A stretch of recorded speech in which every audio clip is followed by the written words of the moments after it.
Before we get to Adam this morning, perhaps the most bizarre testimony to ever be broadcast across the world. President Trump's former personal lawyer, Michael Cohen, didn't just drop one bomb or two. I mean, he went on a full air raid yesterday. And so the big questions for so many, was it true? Just about every Republican taking the stance that he's lied to Congress before, so he must be lying again. And then Democrats explain it this. And there is no validity whatsoever to a single word they say, would discredit every single criminal trial of organized crime in the history of the United States, because all of them depend on someone who's turned.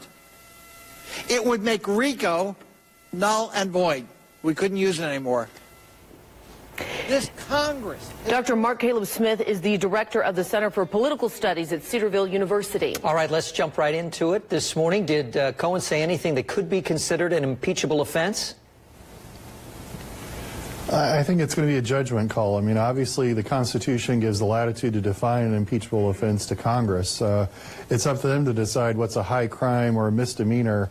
In my judgment, I don't think we're quite there. I mean, even if we think that the payment to Stormy Daniels, the sort of hush money, took place while President Trump was in office, if you see that as a campaign violation, that's a fairly minimal campaign violation, comparatively speaking. So I don't think we're quite there. I think you certainly saw a lot of allegations that are damaging to the president, but maybe not quite yet impeachable. Well, there were actually several times that he seemed to defend President Trump. Does that make him more trustworthy? Right. I think it does in some ways. I mean, certainly it was in his interest to make President Trump look as bad as possible. But he did say certain things that have been alleged did not happen, from allegations to hush money to medical procedures to even potentially assaulting Melania Trump. He said none of those things were true.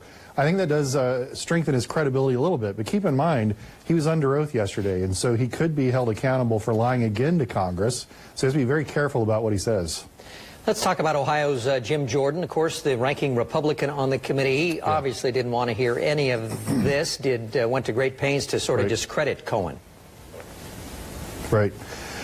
In some ways, it's understandable. The Republican Party was unified yesterday in their desire to tear down Mr. Cohen's testimony. In other ways, it's disappointing. I mean, it didn't really seem like the Republicans were all that interested in looking for the truth. Notice they asked no questions about really his allegations against Donald Trump. They didn't defend Mr. Trump substantively. They went after Mr. Cohen to discredit him. And so I wish they had been a little bit more even-handed, including Mr. Jordan. Well, you know, interestingly enough, I think the moments that really caught people by surprise were the personal comments. You know, Cohen talked about the president's son and how he didn't really trust him with anything. And then he seemed to be most upset about how his actions affected First Lady Melania Trump. So before we get back to you, let's listen to that exchange.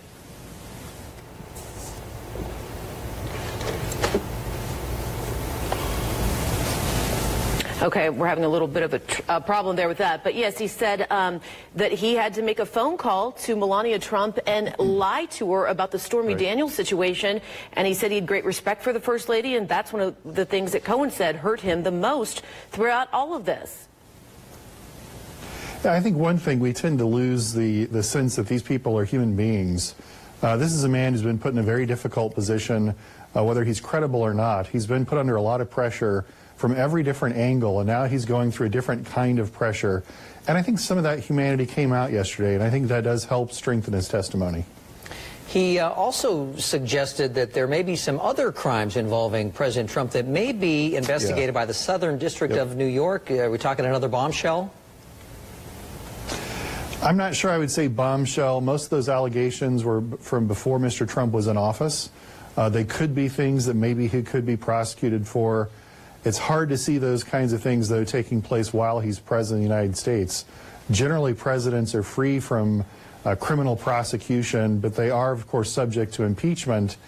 Things like inflating net worth and deflating your net worth and trying to dodge taxes, those certainly could be criminal acts.